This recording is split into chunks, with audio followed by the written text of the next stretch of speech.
민수기 34장에서 36장. 민수기 34장의 내용은 가나안 땅의 경계에 대한 내용입니다. 가나안 땅을 나누어 주는 것에 대하여 부탁한 말씀이 나옵니다. 하나님께서 모세를 통하여 가나안 땅이 이스라엘의 분깃이 된다고 다시 확인시켜 주신 것은 그들로 하여금 그 땅을 정복할 용기를 가지도록 북돋워 주시는 것입니다.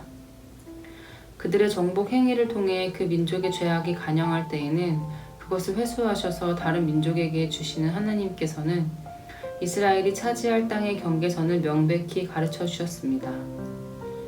하나님께서 그들이 차지할 땅의 경계선까지 말씀하신 것은 이스라엘 백성들의 승리를 보장하신 것입니다.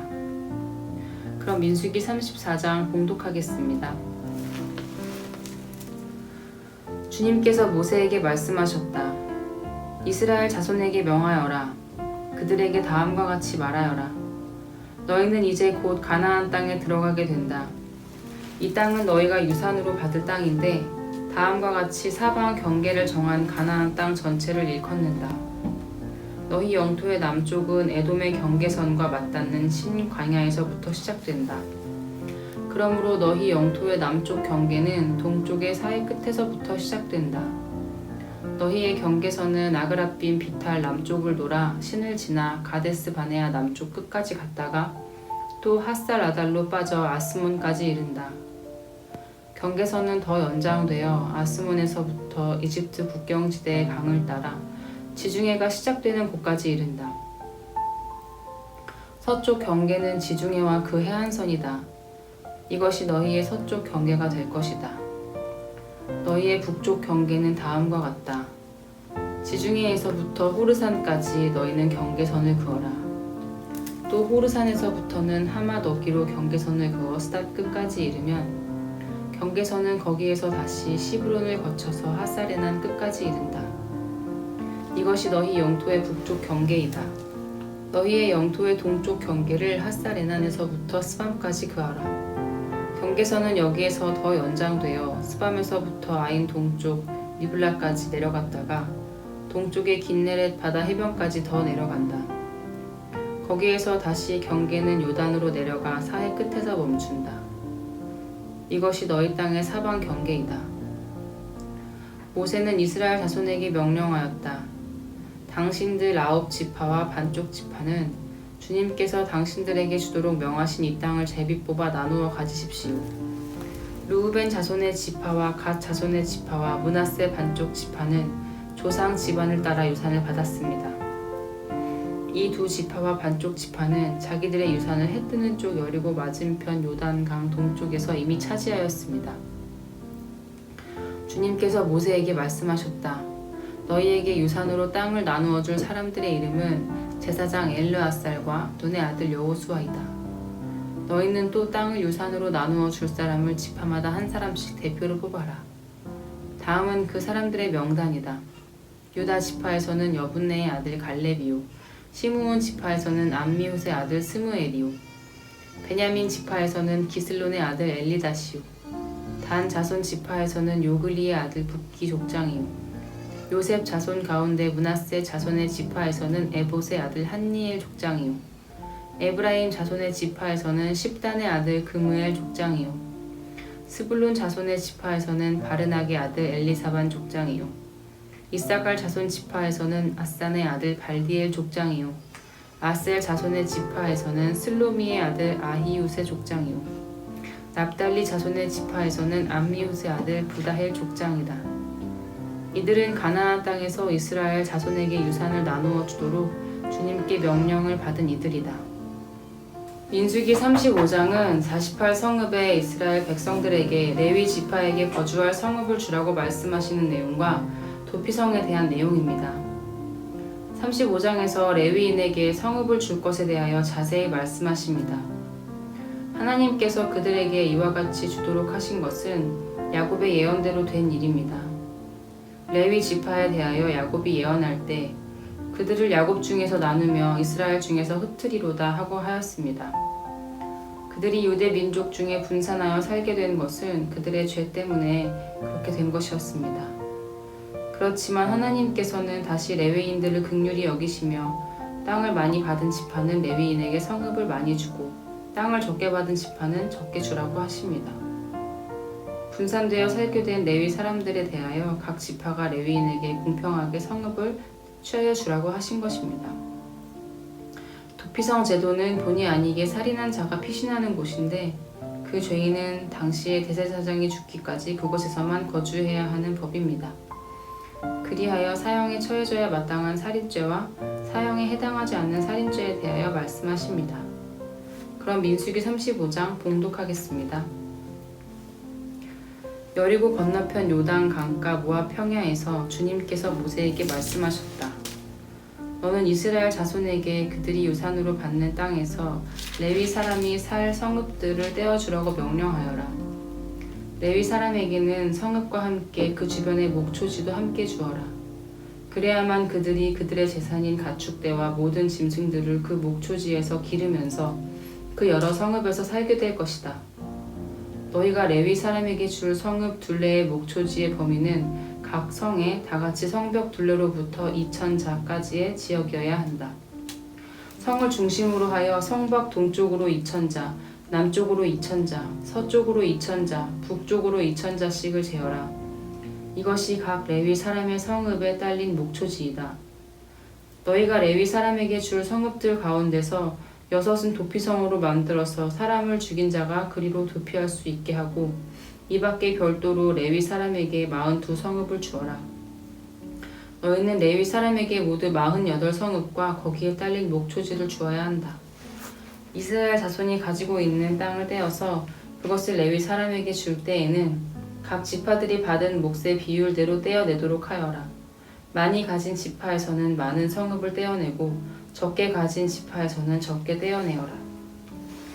주님께서 모세에게 말씀하셨다. 너는 이스라엘 자손에게 말하여라. 그들에게 다음과 같이 일러라. 너희가 앞으로 곧 요단강을 건너 가나안 땅에 들어가게 되거든 성읍들 가운데서 얼마를 도피성으로 정하여 실수로 사람을 죽게 한 자가 그곳으로 도피하게 하여라. 그 성읍들을 복수자를 피하는 도피처로 삼아서 사람을 죽게 한 자가 회중 앞에서 재판을 받기 전에 죽는 일이 없도록 하여야 한다. 너희가 레위 사람에게 줄 성읍들 가운데서 이들 6성읍을 너희의 도피성으로 삼아라. 그 가운데 3성읍은 요단강 동쪽에 두고 나머지 3성읍은 가나안 땅에 두어 도피성이 되게 하여라. 이들 6성읍은 이스라엘 자손은 물론이려니와 외국인이나 너희와 함께 사는 본토인이면 누구든지 실수로 사람을 죽게 한 자가 도피하는 곳이 될 것이다. 만일 쇠붙이 같은 것으로 사람을 쳐서 죽게 하였으면 그는 살인자이다. 그러한 살인자는 반드시 죽여야 한다. 사람을 죽일 만한 돌을 들고 있다가 그것으로 사람을 쳐서 죽게 하였으면 그는 살인자이다.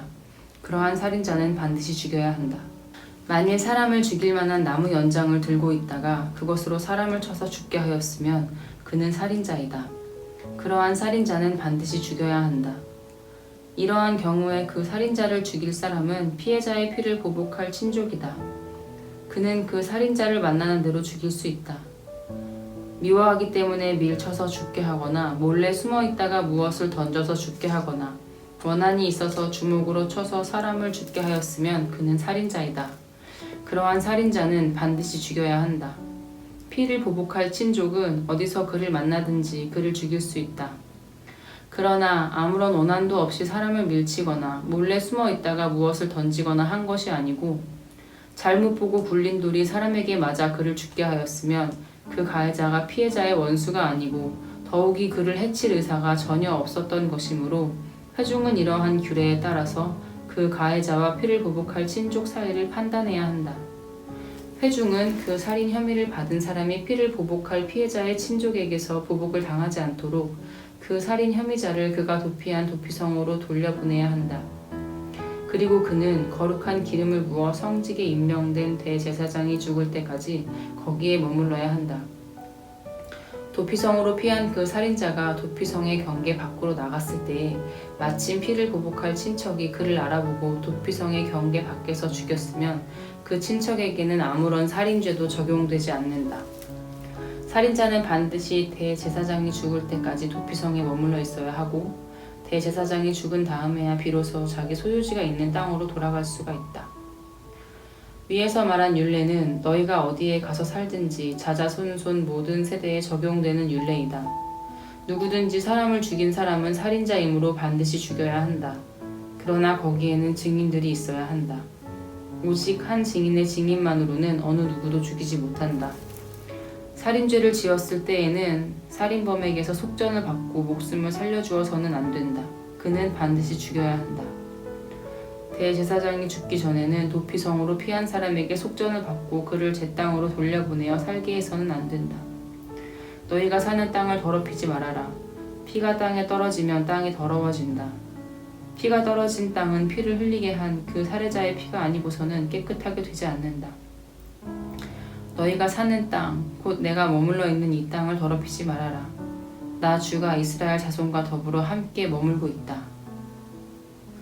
민수기 36장의 내용은 슬로브핫의 딸들의 혼인에 대한 규정입니다. 슬로브핫의 딸들은 땅의 상속과 관련된 율법 규정에 예외 사항을 첨가할 것을 요구했습니다. 곧 어떤 사람이 아들이 없이 죽었을 경우와 관련된 땅에 대한 상속 규정입니다. 이 경우에 슬로브핫의 딸들은 자신들도 아버지의 땅을 기업으로 물려받을 수 있도록 허락해달라고 요구했습니다. 이 요청은 허락이 되었지만 만약 슬로브핫 가문의 지도자들이 슬로브핫 딸들이 다른 지파에 속한 남자와 혼인하게 될 때 그 딸들이 물려받은 땅은 다른 지파의 소유로 넘어가게 된다는 문제점을 제기하였고 하나님께서는 모세를 통해 슬로브핫의 딸들이 오직 자신들이 속한 지파의 남자들과만 결혼하라고 지시하셨습니다. 민수기 36장 봉독하시겠습니다. 요셉 자손 가문 가운데 므낫세의 손자 마길의 아들인 길르앗 자손 가문이 있는데 바로 길르앗 자손에 속한 각 가문의 우두머리들이 나서서 모세와 이스라엘 자손의 지도자들인 각 가문의 우두머리 앞에 나와서 이렇게 말하였다. 이 땅을 제비 뽑아 이스라엘 자손에게 분배하여 유산을 삼게 하라고 주님께서 어른께 명하셨을 때 주님께서는 어른께 우리의 친족 슬로브핫의 토지 유산을 그의 딸들에게 주라고 명하셨습니다. 그러나 그 딸들이 이스라엘 자손의 다른 지파 남자들과 결혼할 때에는 그 딸들이 받은 유산은 우리 조상 대대로 물려온 유산에게서 떨어져 나가 그 딸들이 시집간 그 지파의 유산이 될 것입니다. 그렇게 된다면 우리 지파의 몫으로 분배된 유산의 일부를 우리는 잃고 맙니다. 이스라엘 자손이 누리는 희년이 되어도 그 딸들이 물려받은 유산은 그 딸들의 시집 지파의 유산에 합쳐질 것이므로 결국 우리는 조상 대대로 물려받은 지파 유산에서 그만큼의 유산을 잃는 것입니다. 주님의 명을 받들어 모세가 이스라엘 자손에게 명령하였다. 요셉 자손 지파의 말이 옳소. 주님께서는 슬로브핫 딸들의 경우를 두고 이렇게 명하셨소. 그 딸들은 자기들의 마음에 드는 남자가 있으면 누구하고든지 결혼할 수는 있소. 그러나 그들이 속한 조상 지파의 가족에게만 시집갈 수 있소. 이스라엘 자손의 지파 유산이 이 지파에서 저 지파로 옮겨지는 일이 없어야 이스라엘 자손이 제각기 자기 조상으로부터 물려받은 지파의 유산을 그대로 간직할 수 있을 것이요. 이스라엘 자손의 지파 가운데서 유산을 받은 딸들은 누구나 자기 조상 지파의 가족에게로 시집가야 하오. 그래야만 이스라엘 자손이 지파마다 조상으로 물려받은 유산을 간직할 수 있을 것이오. 지파의 유산이 한 지파에서 다른 지파로 옮겨지는 일이 없어야 이스라엘 자손 각 지파가 제각기 물려받은 유산을 그대로 간직할 수 있을 것이오. 그리하여 슬로브핫의 딸들은 주님께서 모세에게 명하신 대로 하였다. 슬로브핫의 딸들 곧 말라와 디르사와 호글라와 밀가와 노아는 모두 자기 사촌 오라버니들과 결혼하였다. 그 딸들이 모두 요셉의 아들인 므낫세 자손 가문과 결혼하였기 때문에 그들이 받은 유산은 자기 조상의 가문과 지파에 그대로 남아 있었다. 이것은 주님께서 여리고 건너편 요단 강가 모압 평지에서 모세를 시켜 이스라엘 자손에게 말씀하신 명령과 규례이다.